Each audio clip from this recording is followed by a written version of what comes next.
Hello बच्चों, नमस्कार। मैं मनु राठी। आप देख रहे हैं मनु राठी यूट्यूब चैनल। ध्यान से इस वीडियो को देखिएगा क्योंकि इस भर्ती को, प्राथमिक शिक्षक भर्ती के पद आए हुए हैं आपके, उस फॉर्म को ऑनलाइन अप्लाई करने की आज ही लास्ट डेट है। यानी कि आपकी 6 मार्च रात के 12 बजे तक आप इस फॉर्म को ऑनलाइन आवेदन कर सकते हैं। तो ध्यान से देख लीजिए। ये भर्ती है कहाँ की? सिंपल मेरिट बेस यहाँ पे आपको नौकरी मिल रही है। कोई आपका एंट्रेंस एग्जाम यहाँ पे नहीं होने वाला। ठीक है, मतलब रिक्रूटमेंट एग्जाम जो होता है जिसके थ्रू चयन हो, वो नहीं है, मेरिट पे है। तो ये है आपकी भाई प्राथमिक शिक्षक के पद हैं, वो हैं आपके अंडमान और निकोबार द्वीप समूह, जो है आपके अंडमान और निकोबार आइलैंड्स में आपका डायरेक्टरेट ऑफ एजुकेशन, शिक्षा निदेशालय के आपकी प्राथमिक शिक्षक के पद जो हैं 413, उसको लेकर भर्ती आई हुई है। ठीक है, उसको अगर हम देखें तो आपके प्राइमरी स्कूल टीचर जो कि आपके हिंदी मीडियम के होंगे तो उसकी वैकेंसी है 150। प्राइमरी स्कूल टीचर अंग्रेजी माध्यम के 189, प्राइमरी स्कूल टीचर बंगाली माध्यम के उनके 74। तो टोटल 413 पोस्ट हैं, जिसमें आपकी जनरल की 170 पोस्ट है। ठीक है, ये देख लिया आपने। ओबीसी की 180, ईडब्ल्यूएस 41 और एसटी की 22 सीट्स यहाँ पर है। ठीक, इसके बाद अगर हम बात करें यहाँ पे, और दिव्यांगजन की आप देख सकते हैं यहाँ पर जो वैकेंसी है वो है आपकी 16। आगे अगर मैं यहाँ पर आपको बात करते हुए बताऊं तो भाई क्या है कि आपकी मैक्सिमम 30 वर्ष जो है यहाँ पे उम्र है। ठीक, ये उन्होंने कहा है। ऑनलाइन तरीके से आपको स्टार्टिंग में आवेदन करना है। अगर हम उम्र में छूट की बात करें तो भाई जो हमारा एसटी है उसको आपका 5 साल की छूट है। और मतलब ये नहीं है कि 5 साल, अब मैं 45 का हो गया मेरे को 5 साल की छूट दो मैं भरूंगा, वो नहीं। मैक्सिमम जो है 35 वो भी दे रखा है, अपर एज लिमिट की, बोथ मेल और फीमेल। ठीक है, ये अपर एज लिमिट भी साथ में दे रखी है। ओबीसी को देखिए 3 वर्ष की छूट है, दिव्यांगजन अनरिजर्व्ड को 10 साल की, दिव्यांगजन ओबीसी को 13 की, दिव्यांगजन एसटी को 15 की। ठीक है, गवर्नमेंट सर्विस में जो है और 3 साल की कंटिन्यूअस सर्विस है जिसकी, तो उसकी मैक्सिमम जो है अपर एज लिमिट 35 से ज़्यादा का होगा तो वो नहीं भर पाएगा। ठीक, एक्स सर्विसमैन को भी देखिए छूट दे रखी है यहाँ पर कि 30 वर्ष वाली छूट यहाँ पर उन्होंने दे रखी है। Does not exceed 30 years by more than 3 years he shall be deemed to satisfy the condition regarding age limit। ये तो देखिए आयु सीमा की सारी बातें हो गई। उसके बाद बात क्या है, अगर हम क्वालिफिकेशन की यहाँ पे बात करें, भर्ती कहीं आ नहीं रही है, सीधा यहाँ पे मेरिट बेस पे भर्ती है। ठीक है, सोच समझ के भरिएगा क्योंकि अंडमान निकोबार आइलैंड्स में ही आपको सारी उम्र आपकी वहाँ पे पोस्टिंग रहेगी। ठीक, तो यहाँ पर अगर हम देखें एसेंशियल ये है कि 12th पास, 50% मार्क्स हों आपके रिकॉग्नाइज बोर्ड संस्थान से, और 2 साल का आपने डीएलएड कर रखा, या फिर जी आप 12th पास हो, एटलीस्ट 45% मार्क्स हो और आपने 2 साल का डीएलएड कर रखा हो, 2002 से पहले वाला, उसमें वो करने देते थे, इसलिए 45% मार्क्स में भी भर पाएंगे, मगर बाद में नहीं। ठीक है, 2002 के बाद वाले नहीं भर सकते कि 12th में 45 है तो हम भर देंगे, वो नहीं चलेगा। आपके 12th में 50% मार्क्स हो भाई और आपने साथ में 4 साल का बीएलएड कर रखा हो, बैचलर्स इन एलिमेंट्री एजुकेशन, 4 साल का ये कोर्स होता है। मैंने भी बीएलएड कर रखा है मिरांडा से। ठीक है, तो ये senior secondary school certificate class 12th पास जिसमें 50% मार्क्स हो। ठीक है, और साथ में 2 साल का डिप्लोमा स्पेशल एजुकेशन में कर रखा हो तो भी आप आवेदन कर सकते हैं। नौकरी लगने के बाद आपको इन सर्विस 6 महीने का एक ब्रिज प्रोग्राम ये कह रहे हैं कि हम करवा देंगे। इसके बाद ये है कि ग्रेजुएट हो और 2 साल का आपने डीएलएड कर रखा हो। ठीक है, डीएलएड, जेबीटी, बीटीसी, जिस भी नाम से जानते हैं वो कर रखा हो।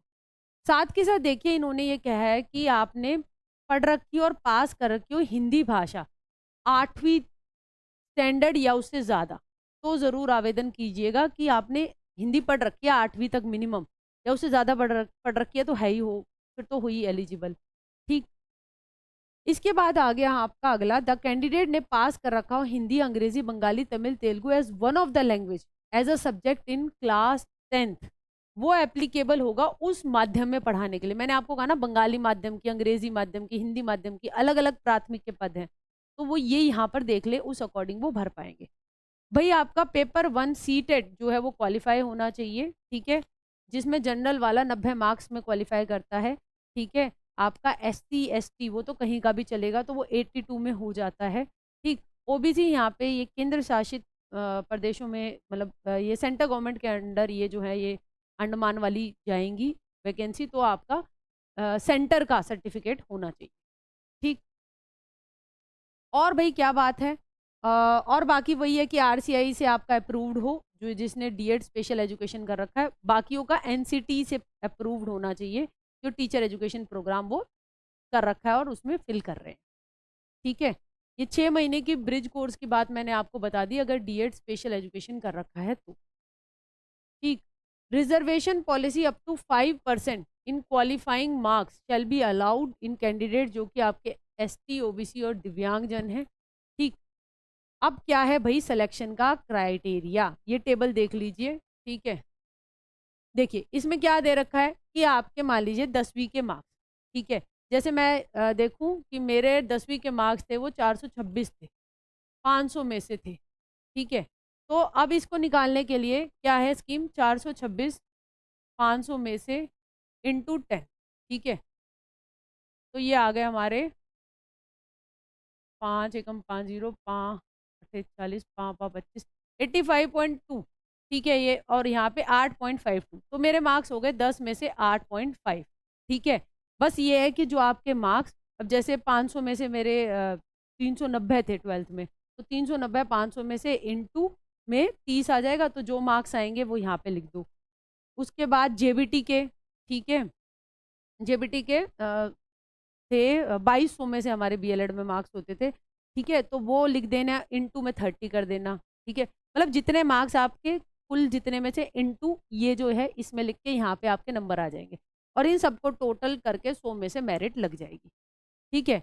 ग्रेजुएशन के भाई कर रखी है तो 5 नंबर आपको मिल जाएंगे, जितने भी 5 में से मिल जाएंगे आपको, नहीं है तो नहीं मिलेंगे। PG के भी 5 में से मिल जाएंगे। टीचिंग अनुभव, एक अनुभव प्रमाण पत्र इन्होंने एंड में लगा रखा है, वो भरवाना है, ठीक है, अगर आप पढ़ा रहे हैं तो उसके 10 मार्क्स हैं। CTET पेपर 1 के, ठीक है, तो जैसे मेरे 10 मार्क्स हैं तो मेरे 126 थे, 150 में से इंटू 10 कर दूंगी और उस हिसाब से यहाँ पे फिर टोटल आ जाएगा, ठीक है। तो इस आधार पे ये सारा हो जाएगा, ठीक भाई। ये इन्होंने ये भी बोल दिया कि ये फॉर्मूला मैंने आपको बता दिया, आपको अप्लाई कहाँ करना है, rec.andaman.gov.in पर आपको आवेदन करना है। भाई ध्यान से देख लो, 15 फरवरी से ये फॉर्म आउट हो चुके हैं, ठीक है, और ये आपके आज 6 मार्च 2024 रात तक भरे जाएंगे। अभी भर लीजिए, वीडियो को देखते ही भर लीजिए अगर आपको आवेदन करना है तो।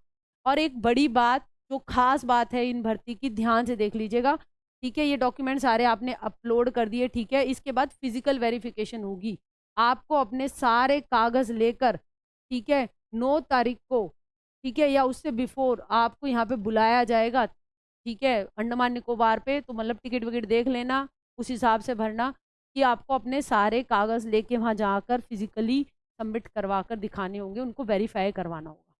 यहाँ लिखा है, for this verification of candidate should physically visit verification come receiving centre.